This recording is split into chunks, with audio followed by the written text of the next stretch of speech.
Hey, before you press that reheat button, we need to talk.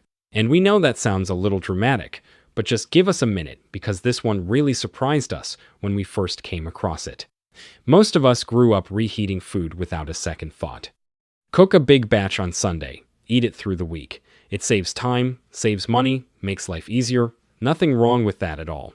But there are certain foods where reheating actually changes what is inside them in a way that is not good for your body. And for people over 60, this hits differently than it does for younger people, which is exactly why we wanted to cover it. And number 2 on this list is the one that got us the most. It is something most seniors eat several times a week, and most people think of it as one of the healthiest things you can eat.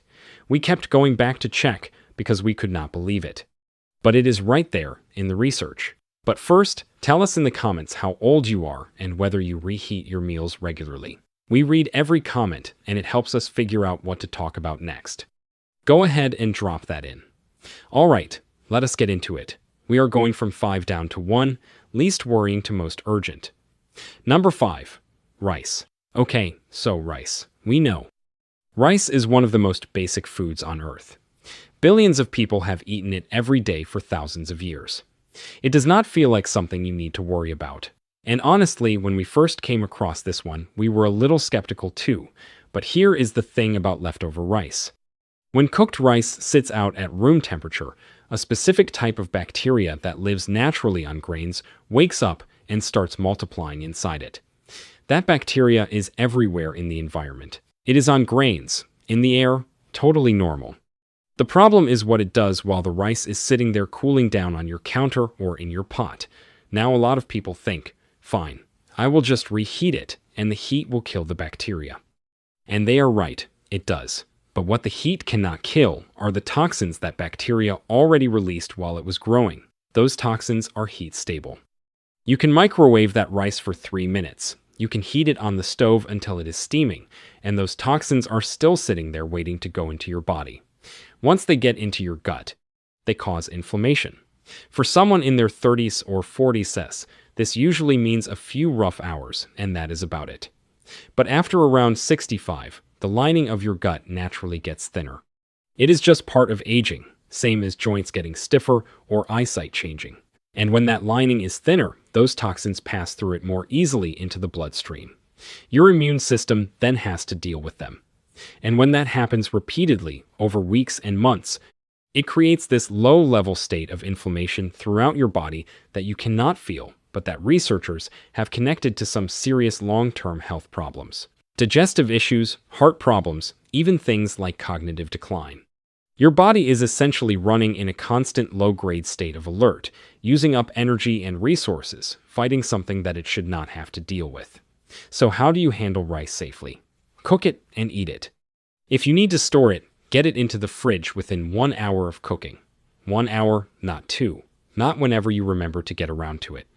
And if you do reheat it, make sure it gets genuinely hot all the way through, at least 165 degrees Fahrenheit, and eat it right away. Do not reheat the same rice twice. One thing that actually helps here is cooking your rice with turmeric and black pepper. The active compound in turmeric has been studied pretty extensively for its ability to calm those exact inflammatory pathways that these toxins activate. Black pepper helps your body absorb it better. It is just a spice thing, costs nothing extra, easy to do, and it gives you some real protection. Number 4, chicken. Nobody is telling you to stop eating chicken. For seniors, especially, getting enough protein is genuinely important. Muscle loss is one of the biggest reasons people lose their independence as they get older, and most people do not realize it is happening until it has already gone pretty far. Chicken is one of the best foods you can eat for that, and we would never take that off your plate. The issue is reheating it, specifically in the microwave. When chicken is cooked and then heated again, the proteins in it break down and reform into compounds that researchers have found essentially age your tissues faster than they should. They stiffen arteries, trigger inflammation, and over time create conditions where chronic disease can take hold more easily. And every time you reheat that chicken, especially with the uneven, intense heat of a microwave, more of these compounds form. Here is the part that really matters for older adults. Your liver and kidneys are responsible for clearing these kinds of compounds out of your blood. When you are younger, they move through your system and get eliminated pretty efficiently. After 70, though, those organs are not working at the same capacity they were in your 40s. So, instead of these compounds being cleared out in a few hours, they can stay in your system for days at a time. They build up. And what builds up over months and years is what researchers pay attention to when they study age-related disease.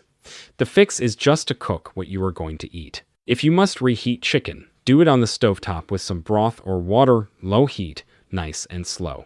You want gentle, even heat, not the microwave's approach of blasting hot spots while other parts stay cold. And eat it with broccoli or Brussels sprouts or cauliflower. There are compounds in those vegetables that essentially switch on your body's own internal defense system against oxidative damage. It is one of those combinations where the foods are genuinely better together than they are apart. Number 3. Eggs. Eggs had a rough few decades where everyone was scared of them because of cholesterol. Then the science caught up and people came around on them again. And for good reason. Eggs are packed with protein, healthy fats, and nutrients that your brain and muscles actually need, especially as you get older. But there is something that happens to eggs when they get reheated that most people have genuinely never heard about, and it has nothing to do with the cholesterol debate. The cholesterol naturally in eggs is fine as is. Your body knows what to do with it. But when eggs are cooked and then exposed to heat again, that cholesterol gets oxidized. It goes through a chemical change. And oxidized cholesterol behaves differently in your body than regular cholesterol does. Researchers have found that these chemically altered compounds can damage the cells that line the inside of your blood vessels. Your blood vessels need that inner lining to stay smooth and intact. Think of it like the inner surface of a water pipe. When it is smooth, everything flows easily. When it gets roughed up, you get buildup, blockages, inflammation. For people over 60 who are already managing the natural changes that come with aging in the cardiovascular system, these oxidized compounds add extra stress on top of what the body is already dealing with. There is also research suggesting these oxidized compounds can interfere with your body's process for clearing out damaged cells.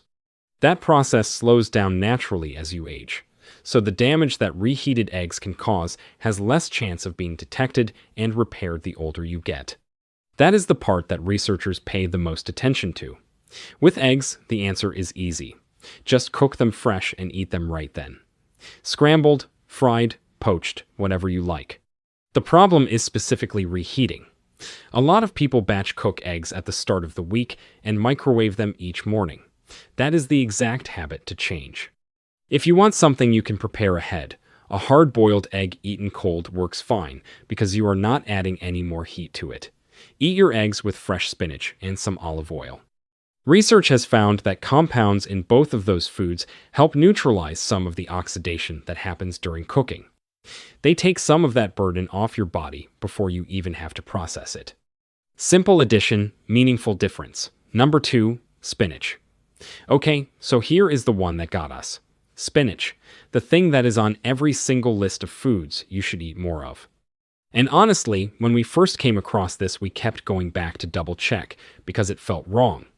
We want to be really clear though, fresh spinach absolutely deserves its reputation. It is loaded with things your body needs, and the research on fresh leafy greens is strong and consistent. That part stands. The reheating part is where it goes sideways. Spinach has a naturally high level of nitrates.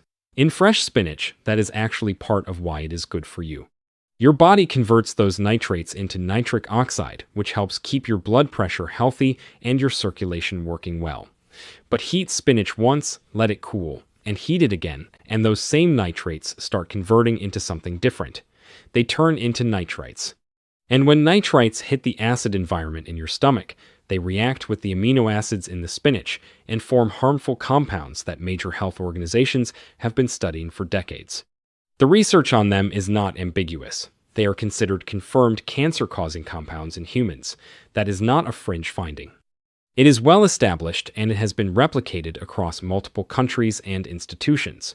A European food safety study found that reheated spinach had 4 times the level of these harmful compounds compared to spinach that was cooked and eaten right away.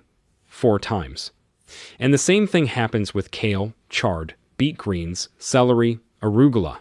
Any leafy green that is high in nitrates goes through the same process when you heat it a second time.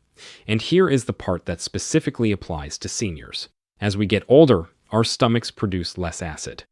Around 30% of adults over 70 produce significantly less stomach acid than they did in their 40s. Lower stomach acid actually speeds up the conversion of nitrites into these harmful compounds.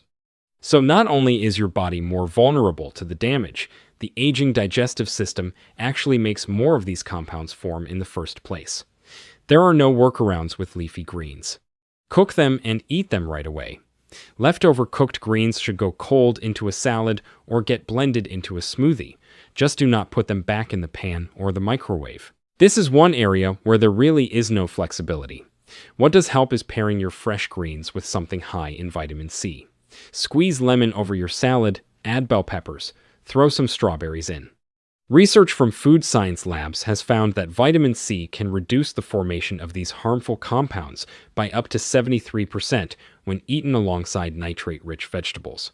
That spinach and lemon combination you see in a lot of recipes is not just about taste. There is a real reason those two work well together. Number 1. Mushrooms. This is the one that surprises people the most. We mentioned it to a few people before making this, and their reaction was always the same. Mushrooms, really? Of all the things on this list. But yeah, mushrooms top this list, and the reason comes down to how their proteins and fats behave when they are reheated. Mushrooms actually have a pretty impressive nutritional profile. They have all 8 essential amino acids, which is unusual for a plant food. They have B vitamins, selenium, and compounds that support immune function. When you cook them fresh and eat them right away, they are genuinely good for you. The problem is that the proteins and fats in mushrooms are particularly unstable when heat is applied a second time. When you reheat them, you trigger a chain reaction in the fats inside the mushroom cells.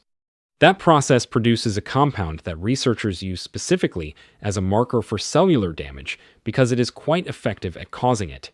Studies have found that reheated mushrooms contain dramatically higher levels of this compound compared to mushrooms that were cooked and eaten fresh. What this compound does is cross your intestinal wall and get into your bloodstream. From there, it can interact with your DNA. It physically bonds to DNA strands and causes structural changes. Your body has repair systems that are supposed to catch this kind of damage and fix it before anything progresses. But research on aging consistently shows that those repair systems slow down significantly as you get older. By around age 75, the ability to detect and repair DNA damage can be about 50% less effective than it was at 45. So, the damage that reheated mushrooms cause has a much higher chance of going unaddressed and building up over time. The good news is that mushrooms are one of the fastest things you can cook from fresh. 6 or 8 minutes in a pan with a little olive oil and garlic, and they are done. That is not much of a time investment. If you have leftover cooked mushrooms, eat them cold. They are actually quite good cold in a wrap or on top of a salad. Just do not put them back in heat. Pair your fresh mushrooms with vitamin D. Whether that is from fatty fish like salmon or sardines or from a quality supplement, vitamin D and mushrooms have a synergistic effect on immune function. Research looking at adults over 65 found that this combination helps the body identify and respond to abnormal cell activity more effectively. It is a simple pairing worth making a regular habit. So, now you know. Rice, chicken, eggs, spinach, and mushrooms. All foods most people feel good about eating, and they should when they are handled right. The reheating is the specific problem, and now that you know what is happening with each one, the changes you need to make are actually pretty manageable. We also want to say something directly. If you have been reheating all of these foods for years, that is not a reason to panic or to feel like the damage is already done. The body is more resilient than we sometimes give it credit for. Researchers have found again and again that when people reduce ongoing sources of inflammation in their diet, the body responds. Markers improve, energy comes back, people notice a difference. It is not too late to make these shifts and have them actually matter. The other thing worth saying is that you do not have to overhaul your entire kitchen overnight. Start with whatever feels most doable. Maybe it is just changing how you handle rice this week. Maybe it is committing to cooking your eggs fresh every morning instead of prepping them in advance. Small, consistent changes over time are what actually stick. And here is the bigger picture. Every time you sit down to eat, that meal is either giving your body something useful or adding to its workload. When you are in your 60 ses, 70 ses, or 80 ses, your body is doing a lot. It is managing natural changes in your heart, your gut, your cells, your immune system. Giving it less to fight against means it has more capacity to do what it is supposed to do. Keep you sharp, keep you strong, keep you independent. That is really what this is about. If this was useful to you, share it with someone who needs it. A spouse, a sibling, a friend who reheats the same batch of spinach or mushrooms every week without thinking twice. You could genuinely be giving them information that makes a difference. And leave a comment. Which food on this list surprised you most? We are genuinely curious. Was it the spinach? The mushrooms? Most people guess wrong before they watch this. Tell us which one got you and tell us your age, because this conversation belongs to all of you and we read every comment. Take care of yourselves.